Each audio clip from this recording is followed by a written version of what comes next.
नमस्कार मैत्रिणींनो, आज मी तुम्हाला काही यूजफुल टिप्स दाखवणार आहे। त्यासाठी व्हिडिओ पूर्ण बघा। येथे आपली पहिली टिप आहे ती म्हणजे बांगड्यांसाठी आहे। या बांगड्या कशा प्रकारे ऑर्गनाइज करून ठेवायच्या त्याच्यासाठी ही टिप आहे। आता खूप छान एक आयडिया तुम्हाला ते दाखवणार आहे। त्यासाठी येथे मी एक मेहंदीचं पुस्तक घेतलेलं आहे। तुमच्याकडे दुसरं कुठलं पुस्तक असेल तरी तुम्ही घेऊ शकता। आता हे पुस्तक आपल्याला फोल्ड करून घ्यायचं आहे। त्याचा या पद्धतीने आपल्याला रोल करून घ्यायचा आहे। असं रोल करून तो आपण या पद्धतीने दोन रबरने पॅक करून घ्यायचा आहे। दोन्ही बाजूने तो व्यवस्थितपणे पॅक करून घ्यायचा आहे। आता या पुस्तकाच्या रोलमध्ये आपण या सर्व बांगड्या घालून घ्यायच्या आहेत। अशा पद्धतीने या सर्व बांगड्या मी घालून घेतलेल्या आहेत। आता इथे मी एक असा बॉक्स घेतलेला आहे। हा बांगड्याचा रोल आपण या बॉक्समध्ये या पद्धतीने ठेवून द्यायचा आहे। अशा प्रकारे ठेवल्यानंतर आता तुम्ही बघू शकता याच्यामध्ये या बांगड्या किती व्यवस्थित बसलेल्या आहेत। आणखीन काही बांगड्या याच्यामध्ये सहज बसल्या जातील। या पद्धतीने या बांगड्या आपण बॉक्समध्ये ऑर्गनाइज केलेल्या आहेत। आता हा बॉक्स बंद करून घेऊया। अशा बांगड्या ऑर्गनाइज करण्याची ही आयडिया तुम्हाला सुद्धा आवडली असेल तर नक्कीच ट्राय करून बघा। आता इथे मी रिकामी झालेली पॅराशूटची छोटी बॉटल घेतलेली आहे। अशा प्रकारच्या छोट्या बॉटल रिकाम्या झाल्या की आपण त्या फेकून देतो, पण फेकून न देता त्याचा सुद्धा कसा वापर करायचा ते आज तुम्हाला दाखवणार आहे। ही बॉटल आपल्याला कट करायची, त्यासाठी इथे मी कटर घेऊन या पद्धतीने वरच्या बाजूने अशा पद्धतीने ती कट करून घेत आहे। बॉटल या पद्धतीने कट करून झाल्यानंतर कैचीने ती व्यवस्थित कट करून घ्यायची। या प्रकारे ही बॉटल मी कट करून घेतल्यावरती याच्यावरती आपल्याला आता ब्लॅक ॲक्रेलिक कलर करून घ्यायचा आहे। त्यासाठी इथे मी ब्रशने हा कलर करून घेत आहे। तुम्हाला याच्याऐवजी दुसरा कुठला कलर करायचा असेल तरी तुम्ही करू शकता। इथे मी बॉटलच्या बाहेरच्या बाजूने अशा प्रकारे हा ब्लॅक कलर करून घेतलाय। आता हा कलर आपल्याला सुकायला ठेवायचा आहे। कलर आता सुकलेला आहे। याच्यावरती आपल्याला आता डिझाईन करायची, त्यासाठी इथे मी येलो ॲक्रेलिक कलर घेतलेला आहे आणि याच्यावरती इयरबडच्या साहाय्याने अशा प्रकारे डॉटची डिझाईन मी करून घेणार आहे। तुम्हाला इथे तुमच्या आवडीनुसार कुठला कलर वापरायचा असेल किंवा डिझाईन करायची असेल तरी तुम्ही करू शकता। या पद्धतीने अगदी सिंपल डिझाईन याच्यावरती मी करून घेतलेली आहे। तुम्हाला वेगळी कुठली डिझाईन करायची असेल तरी तुम्ही करू शकता। आता याचा उपयोग आपण कशा प्रकारे करायचा ते सुद्धा बघूया। येथे मी काही स्केच पेन घेतलेले आहेत, ते आपण आता याच्यामध्ये ठेवायचे आहेत। याचा उपयोग येथे मी पेन स्टँड सारखा करणार आहे। या प्रकारचा छोटासा पेन स्टँड आपण या तेलाच्या बॉटल पासून बनवलेला आहे। तुम्हाला सुद्धा असा हा पेन स्टँड बनवायचा असेल तर या तेलाच्या बॉटलचा असा वापर नक्की करा।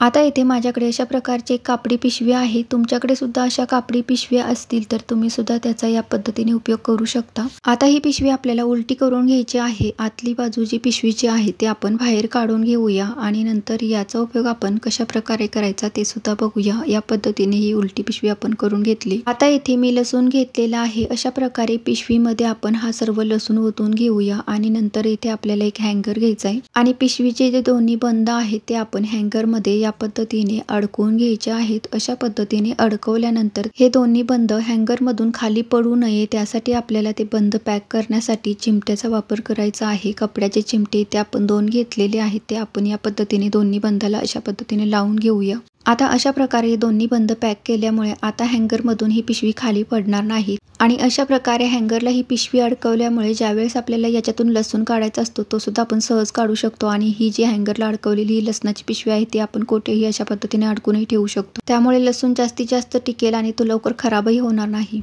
आता मी तुम्हाला या जुन्या तुटलेल्या बांगडीचा कशा पद्धतीने वापर करायचा आहे ते दाखवणार आहे। ही बांगडी तुम्ही बघू शकता, याची डिझाईन तुटलेली आहे। अशा या तुटलेल्या जुन्या बांगडीचा आपण वापर या पडद्याला पॅक करण्यासाठी करणार आहोत। अशा पद्धतीने हा पडदा आपल्याला गोळा करून घ्यायचा आहे आणि नंतर ही बांगडी आपल्याला या पद्धतीने या पडद्याला लावून घ्यायची आहे।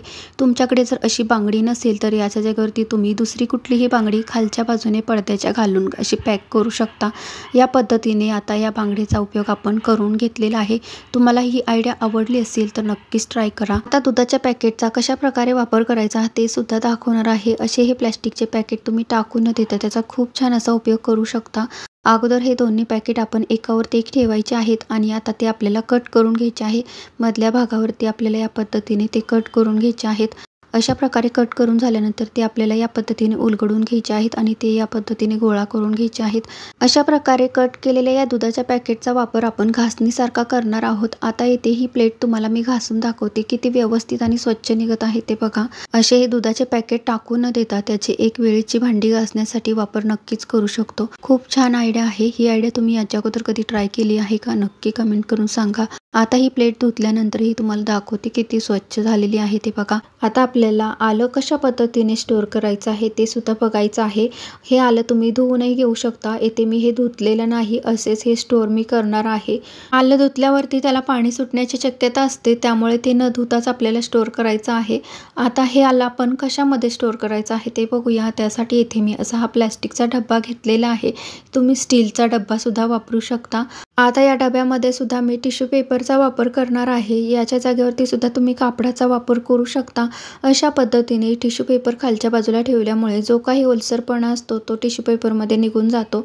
त्यामुळे या पद्धतीने भाज्या स्टोअर करत असताना टिश्यू पेपरचा किंवा कापडाचा वापर तुम्ही करू शकता। अशा पद्धतीने सर्व आलं आपण टिश्यू पेपरवरती ठेवून घेतलेलं आहे।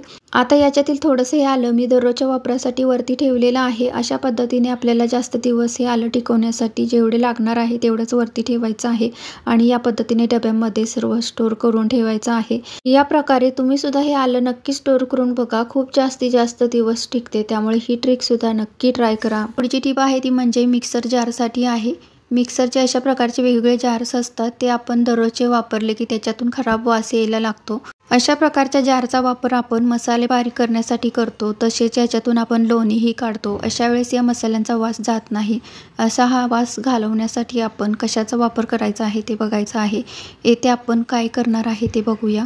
येथे या जारमधील वास घालवण्यासाठी आपल्याला कडक गरम पाणी या जारमध्ये घालून घ्यायचं आहे। एकदम कडक असं येथे हे पाणी मी गरम करून घेतलेलं आहे, ते आपण या पद्धतीने या जारमध्ये घालायचं आहे। येथे मी हे पाणी अर्ध्यापर्यंत भरून घेतलेलं आहे। ब्लेड बुडतील इतपत आपल्याला याच्यामध्ये पाणी घालून घ्यायचं आहे। पाणी घातल्यानंतर आता याच्यामध्ये थोडासा बेकिंग सोडा घालायचा आहे। आता हा बेकिंग सोडा पाण्यामध्ये व्यवस्थित मिक्स करून घेऊया।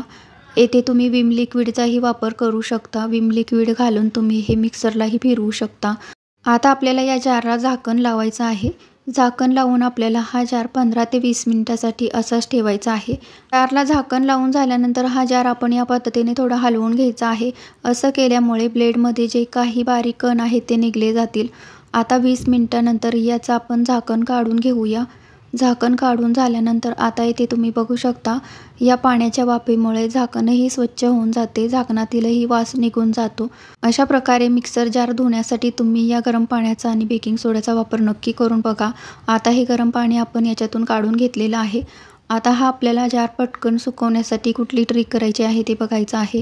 येथे आपण जर का हा जार अशा पद्धतीने पालथा घालून ठेवला तर तो पटकन सुकत नाही, त्याला खालून अशा पद्धतीने हवा लागत नाही। अशा वेळेस इथे आपल्याला कुठली ट्रिक करायची आहे ते बघायचं आहे। आता इथे मी कपड्याचे 3 चिमटे घेतलेले आहेत। आता हे चिमटे आपण या जारला लावून घ्यायचे आहेत। या पद्धतीने 3 बाजूला 3 हे चिमटे लावायचे आहेत। आता हा मिक्सर जार आपण पालथा करून ठेवूया। आता इथे तुम्ही बघू शकता, चिमटे लावून हा जार पालथा करून ठेवला तर त्याला खालून हवा लागते आणि त्यामुळे तो पटकन सुकतो। त्यामुळे तुम्ही सुद्धा अशा प्रकारे मिक्सर जार सुकवण्यासाठी ही ट्रिक नक्की ट्राय करून बघा।